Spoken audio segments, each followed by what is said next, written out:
እንዴት እንደምወድሽ እኮ አንቺን ከመውደዴ ብዛት አብሬሽ ስሆን ሰዓት ይሮጥብሃል። ቶሎ ቶሎ ይርበኛል። ሰው ሲያፈቅር ምግብ እንደሚዘጋው ነበር ማውቀው። ከልብ ሲያፈቅሩ ነዋ። እኔ እኮ ከሆዴ ነው ያፈቀርኩሽ። ከሆድ ማፍቀር ይቻላል እንዴ? ተፈቃሪዋ ሴት ተራ ከሆነች ትንሽ ልብ ይበቃታል። እንደ አንቺ ልዩ ሴት ስትሆን ግን ሰፊ ቦታ ያስፈልጋታል። ሰፊ ቦታ የት ነው?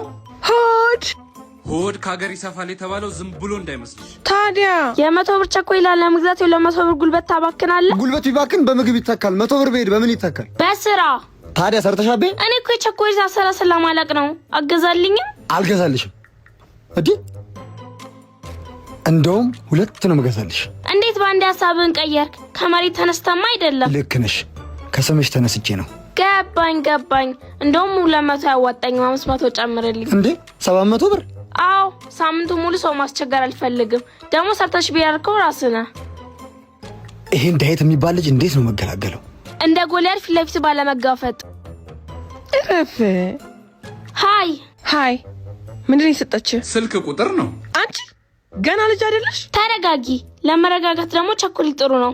ቢበት ታውቂኛለሽ? መርሳት ጀመርክ እንዴ ዴቭ?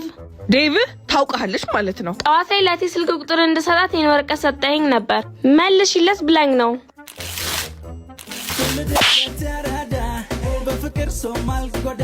አንቺ እናቴ ትሙት፣ ይሄ የኔ ስልክ ቁጥር አይደለም። አውቃለሁ።